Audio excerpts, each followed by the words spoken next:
This is a Samsung Intercept phone from Virgin Mobile. This is the one that you get when you're on the $25 a month plan.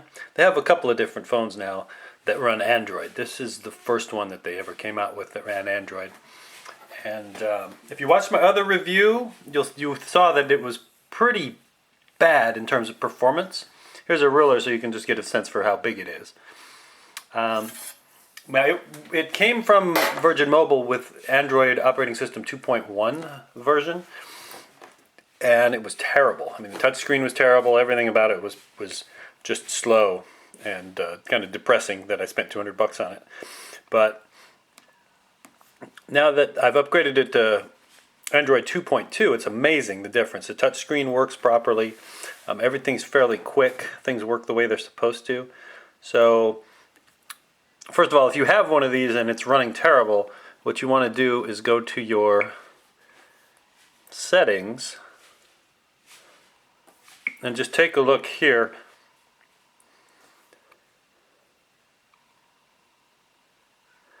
On About Phone, the last thing on the list. And right here it says Android version 2.2.2. But it said 2.1 previously, and it was terrible. And if you upgrade it to 2.2, then you'll have a much better experience. Now, I waited a long time after they announced 2.2 being available before they actually sent it to my phone. Virgin will send it to your phone, the 2.2 update. Most likely, anybody who buys a new one from now on is going to get Android 2.2 shipped on it, or at least get an upgrade to it within a reasonable time from when they order the actual phone. About the phone, it has a 3.2 megapixel camera that works pretty good, takes pretty good pictures. I do screenshots of computers sometimes, old DOS computers where you can't do a printout if I need to remember something, and I can read everything on it. I've shot video on it. You can look at one of my other videos, the polar bear bike ride video I shot and uploaded from this phone. You can put whatever you want on this home screen, and then you can slide over to put more things on the sides if you have more shortcuts to put on there. In terms of texting and email and Facebook, those all work just fine on here. And we also have a slide out lit up keypad here, so that there is a keypad you can use on the phone.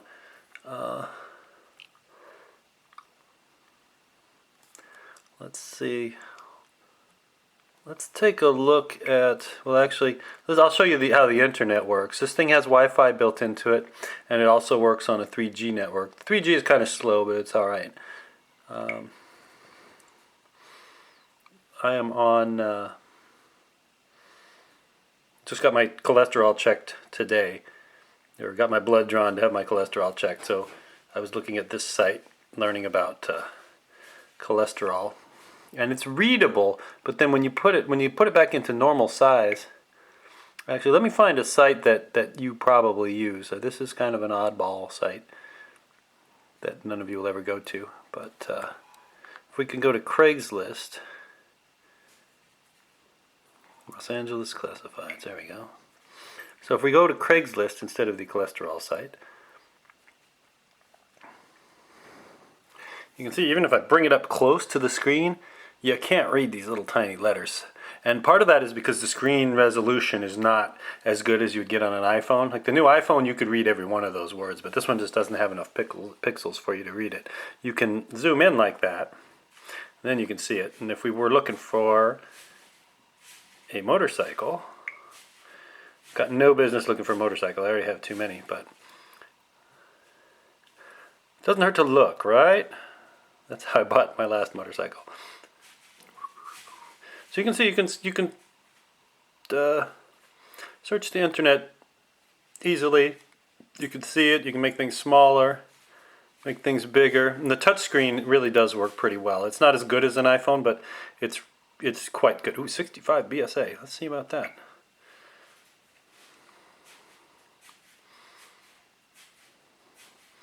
There's a picture. You can zoom in on it.